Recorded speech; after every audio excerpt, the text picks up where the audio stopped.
जय भीम। मी सिद्धार्थ गोदाम 14 एप्रिल निमित्तच्या या विशेष कार्यक्रमात आपलं स्वागत। भारतरत्न डॉक्टर बाबासाहेब आंबेडकर यांना आपण अनेक उपाध्या लावतो। राज्यघटनेचे शिल्पकार, दलितांचे मुक्तिदाते, बहुजनांचे उद्धार करते।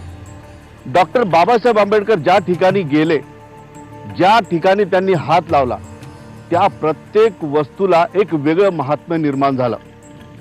डॉक्टर बाबासाहेब आंबेडकरांनी मराठवाड्यात पाऊल काय ठेवला, या मराठवाड्याचं शैक्षणिक रूपच बदललं। बाबासाहेबांनी मराठवाड्यात पाऊल ठेवल्यामुळे मराठवाड्यातील दलित जनतेला आपल्यावर होणाऱ्या अन्यायाची जाण झाली आणि त्यातूनच निर्माण झाला तत्कालीन मराठवाडा विद्यापीठाच्या नामांतराचा मोठा लढा। आणि डॉक्टर बाबासाहेब आंबेडकरांनी औरंगाबादेत पीपल्स एज्युकेशन सोसायटीची जी स्थापना केली, त्यामुळे मराठवाड्याचा शैक्षणिक इतिहासच बदलला। एकंदरीत डॉक्टर बाबासाहेब आंबेडकरांनी मराठवाड्यात पाऊल ठेवल्यानंतर काय काय घडलं याविषयी आपण पाहणार आहोत या विशेष रिपोर्टमध्ये। स्वातंत्र्यपूर्व काळात मराठवाडा हा निजामाच्या राजवटीखाली होता, त्यामुळे पाहिजे त्या प्रमाणात शिक्षणाची जागृतीही तिथं झाली नव्हती। मागासवर्गीयांसाठी तर शिक्षण म्हणजे एक प्रकारचं दिवा स्वप्नच होतं। उच्च शिक्षणासाठी मराठवाड्याची मदार हैदराबाद, पुणे आणि मुंबईच्या विद्यापीठांवर होती। डॉक्टर बाबासाहेब आंबेडकरांनी सर्वप्रथम 1934 साली मराठवाड्याच्या औरंगाबादेत पाय ठेवला। त्याचवेळी शिक्षणाच्या चळवळीचा एक नवा इतिहास रचला गेला। डॉक्टर आंबेडकरांनी दलित बहुजनांना शिका, संघटित व्हा आणि संघर्ष करा हा मूलमंत्र दिला आणि शिक्षणाची सोय पीपल्स एज्युकेशनच्या माध्यमातून करून दिली। आणि बाबासाहेबांचं असं एक होतं की ते एका आंतरराष्ट्रीय पातळीच्या सर्वोत्तम विद्यापीठांमध्ये शिकून आल्यामुळं आणि शिक्षणाचं महत्त्व जेवढं त्यांना रोमारोमात त्यांच्या बसलेलं होतं आणि महत्त्व जाणलेलं होतं, त्यामुळं त्यांनी मी नेहमीच म्हणतो की बाबासाहेब आंबेडकर केवळ आंदोलक म्हणून जग ओळखतात, ॲजिटेटर, पण ते क्रिएटरही होते, रचनात्मक पण काम त्यांनी केले, एक रचनाकारी होते। डॉक्टर आंबेडकरांनी 15 जून 1950 साली मिलिंद महाविद्यालयाच्या मुहूर्ताचा दगड रोवला आणि मराठवाड्याच्या शिक्षणाचा इतिहास बदलत गेला। निजामाकडून डॉक्टर आंबेडकरांनी महाविद्यालयासाठी जागाही विकत घेतली। बाबासाहेब शिक्षण संस्था स्थापन केल्यावर महाराष्ट्रभरातील विद्यार्थी इथे एकत्र आले वेगळ्या गावातून, आणि जी ऊर्जा आणि उर्मी त्यांच्यामध्ये होती अन्याय अत्याचाराविरुद्ध लढायची, ती प्रचंड होती। बाबासाहेबांना परदेशी विद्यापीठांच्या धर्तीवर मिलिंद महाविद्यालयाची निर्मिती करायची होती। आज मिलिंद महाविद्यालयाची भव्य वास्तू बघून त्याची भव्यता लक्षात येते। महाविद्यालयाच्या कोपऱ्यावर उभे असलेले हे घुमट बौद्धकालीन बांधकामाची आठवण करून देतात। मिलिंद महाविद्यालय आंबेडकरांना भारतातील सर्वात भव्य महाविद्यालय बनवायचं होतं आणि सुरुवातीच्या काळात मिलिंद महाविद्यालयानं देशातल्या सर्वोच्च महाविद्यालयांमध्ये स्थान मिळवलं होतं। मिलिंद महाविद्यालयाच्या माध्यमातून हजारो संशोधक, हजारो विद्वान, हजारो प्राध्यापक, हजारो नामवंत लोक या देशाला संस्थेनं दिलेले आहेत। डॉक्टर आंबेडकरांनी मिलिंद महाविद्यालयाची स्थापनाच मुळात लोकशाही पद्धतीनं केली। पीपल्स एज्युकेशन सोसायटीची नियमावली लोकशाहीची साक्ष देणारी आहे। या सोसायटीवर सर्व समाजाचे प्रतिनिधी त्यांनी नेमले। स्वतःच्या घरातला एकही व्यक्ती त्यांनी सोसायटीवर येऊ दिला नाही। या भागामध्ये शिक्षणाचे गंगोत्री शिक्षण जर पहिल्यांदा कोणी सुरुवात केलं होतं तर ते फक्त डॉक्टर बाबासाहेब आंबेडकरांनी केलं होतं। इवन निजामाच्या काळात देखील माईसाहेब आंबेडकर मला सांगायच्या बाबासाहेबांच्या पत्नी की हे नेमकं कुठं काय झालेलं आहे। याचा अर्थ हा होता की हे पहिले शिक्षण बाबासाहेब आंबेडकरांनी स्वतः सुरुवात केलं। डॉक्टर आंबेडकरांना माहित होतं की तळागाळातले ग्रामीण भागातले विद्यार्थी गाव सोडून शिक्षण घेऊ शकत नाहीत, म्हणून त्यांनी वसतिगृहाची निर्मिती केली आणि त्यांनी विद्यार्थ्यांच्या राहण्याची सोय केली। नागसेन वनातील वसतिगृहाची खासियत म्हणजे गरीब विद्यार्थी त्या ठिकाणी स्वतः स्वयंपाक करून खाऊ शकत होता। डॉक्टर आंबेडकर स्वतः अजिंठा वसतिगृहाच्या खोली क्रमांक 9 मध्ये राहायचे. सर, आमची परिस्थिती पहिलीच बिकट असल्या कारणामुळे घरून काय पैसे आम्हाला घरून जास्त काय येत नाहीत. त्यामुळे 400-500 रुपये येऊन त्याचाच किराणा घेऊन आम्ही हाताने इथं स्वयंपाक करून खाऊ शकतो. बाबासाहेब म्हणजे इथे राहिलेले इथं 9 नंबरमध्ये इथं बाबासाहेब राहिलेले आणि त्यांचे विचार करून आम्हाला कसे उत्साह भेटते. मी आहे तो फक्त बाबासाहेबांच्या मुळे आहे आणि त्यांचा श्वास म्हणून मी जगत आहे. जर ते नसते तर या ठिकाणी राहायला मिळालं नसतं किंवा या ठिकाणी औरंगाबाद शहरामध्ये सुद्धा येता आलं नसतं. डॉक्टर बाबासाहेब आंबेडकर स्वतः पुस्तक प्रेमी होते. त्यांच्या महाविद्यालयातली लायब्ररी कशी असेल याची कल्पना करा. अत्यंत भव्य आणि दुर्मिळ विचारवंतांच्या पुस्तकांनी भरलेली लायब्ररी त्यांनी मिलिंद महाविद्यालयात तयार केली. स्वतःच्या मालकीची जवळपास 11,000 पुस्तकं डॉक्टर आंबेडकरांनी मिलिंद महाविद्यालयाला दिली. आजही डॉक्टर आंबेडकरांनी काढलेली टिपणं आणि सह्या केलेली पुस्तकं मिलिंदच्या लायब्ररीमध्ये जतन करून ठेवली आहेत. अनेक या ग्रंथालयामध्ये बाहेर देशातील, आपल्या देशातील मंत्री असो किंवा सामाजिक कार्यकर्ते असो, ते सर्व या ठिकाणी येऊन या पुस्तकांचा संग्रह हे बघत असतात, आनंद घेत असतात. शिका, संघटित व्हा आणि संघर्ष करा, हा डॉक्टर बाबासाहेब आंबेडकरांनी दलित बहुजनांना दिलेला एक धगधगता मूलमंत्र होता.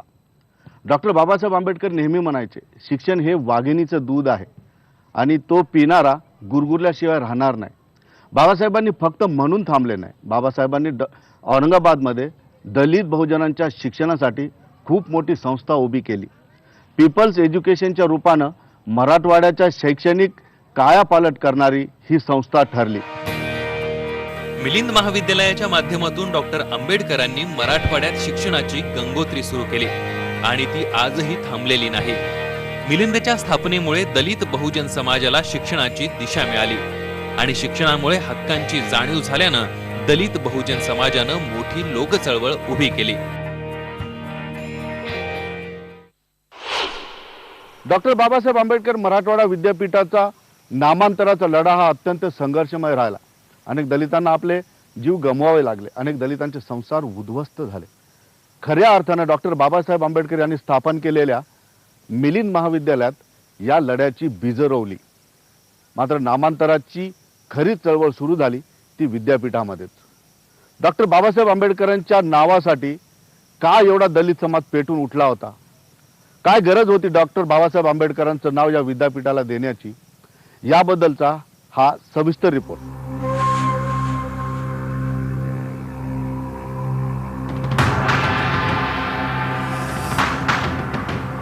डॉक्टर बाबासाहेब आंबेडकर मराठवाडा विद्यापीठाचं हे प्रवेशद्वार. दलित आंबेडकरवादी बहुजनांच्या प्रदीर्घ लढ्याच्या विजयाचं हे प्रतीक आहे. या प्रवेशद्वारावर डॉक्टर बाबासाहेब आंबेडकर यांचं नाव लावण्यासाठी मराठवाड्यात 17 वर्ष लढा लढला गेला. विद्यापीठाच्या नामांतराच्या लढ्यामुळे सवर्ण आणि दलितांमध्ये मोठी सामाजिक दरी निर्माण झाली होती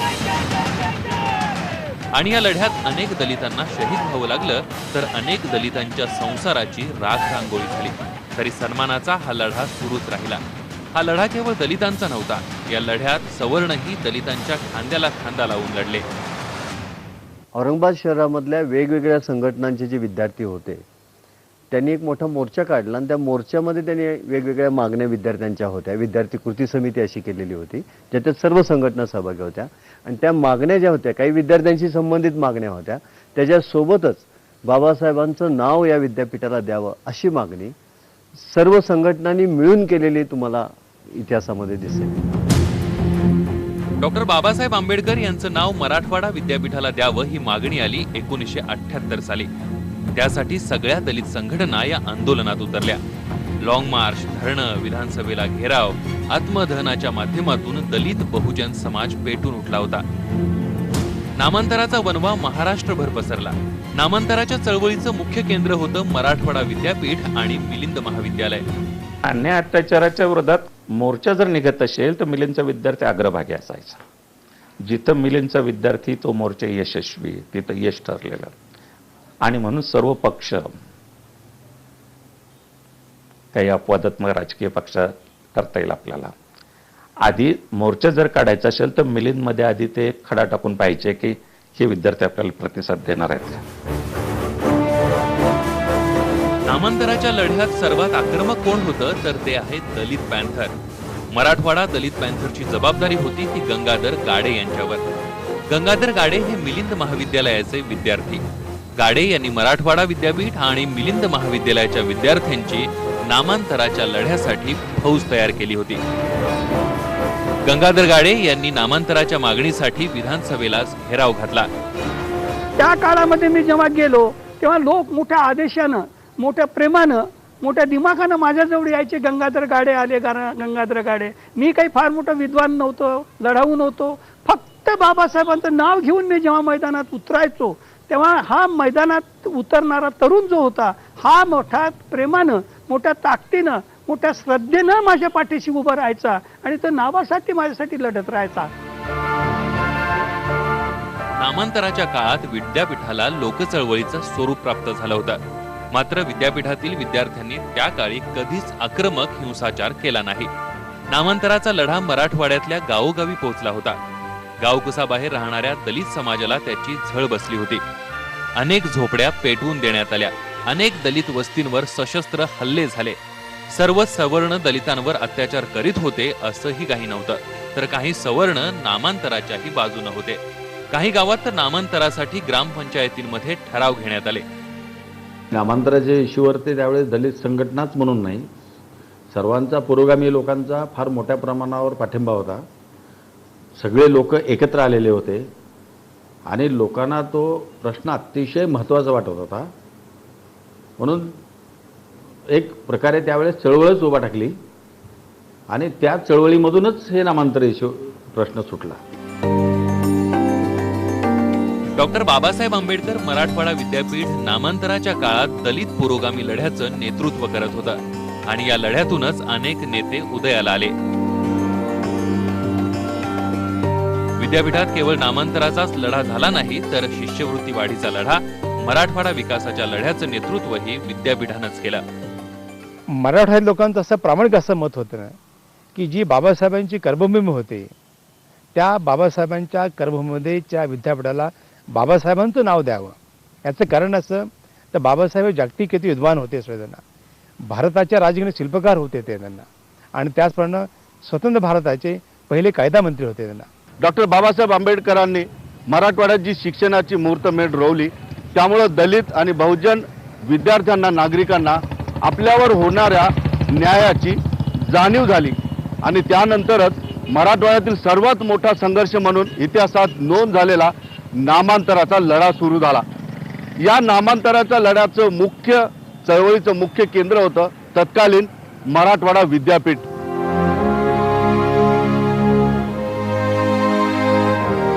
डॉक्टर बाबासाहेब आंबेडकर मराठवाडा विद्यापीठ हे सर्व समाजाच्या तळागाळातल्या विद्यार्थ्यांचं हक्काचं विद्यापीठ आहे. विद्यापीठाला डॉक्टर बाबासाहेबांचं नाव दिल्यानं सवर्ण विद्यार्थी सोडून गेला असं काहीही घडलं नाही आणि नामांतराच्या काळातील दलित सवर्ण दरीही आता राहिलेली नाहीये. हा लढा केवळ समानतेच्या हक्काचा होता.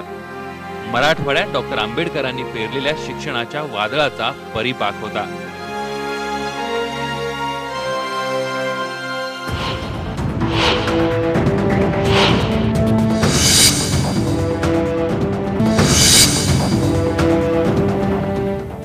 तत्कालीन मराठवाडा विद्यापीठाचा लढा हा दलित बहुजन या समाजाच्या अस्मितेचा लढा होता.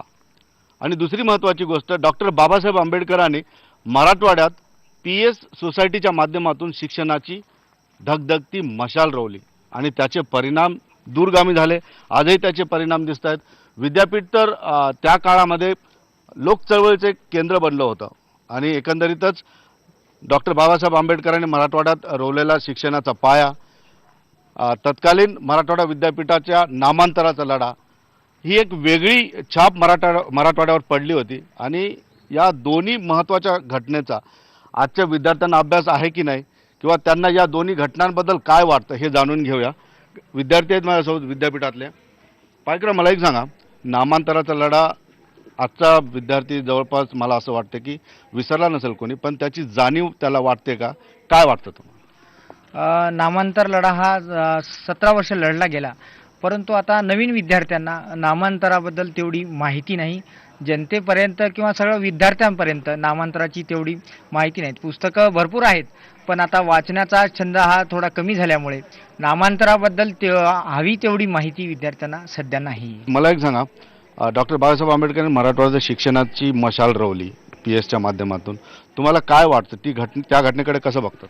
भारताला स्वातंत्र्य मिळालं 1947ला, पण बऱ्याच संस्थान हे स्वतंत्र भारतात विलीन करण्यास विरोध केला. त्यातला एक निजाम आपला जो होता, आणि निजाम राजवटीमध्ये खूप दलित लोक हे जगत असल्यामुळे बाबासाहेबांनी मुंबईहून सिद्धार्थ संस्था किंवा PS संस्था इकडे आणली आणि दलित बहुजन लोकांना शिकण्याचा एक नवा मोठा पर्याय उपलब्ध करून दिला. म्हणजे त्या काळात परिस्थिती अशी होती की शासकीय महाविद्यालय हे फक्त उस्मानिया विद्यापीठाची संलग्न असं हैदराबादला होतं, आणि विद्यापीठ नामांतराचा जो लढा आहे ह्या डॉक्टर बाबासाहेब आंबेडकर यांचं नाव जे विद्यापीठाला दिलेलं आहे ते त्यांचं सर्वात मोठं योगदान आहे की दलित बहुजन विद्यार्थ्यांसाठी त्यांनी एवढं मोठं कार्य केलं, आणि त्या कार्याप्रित्यर्थ हे नाव इथे देण्यात आलं.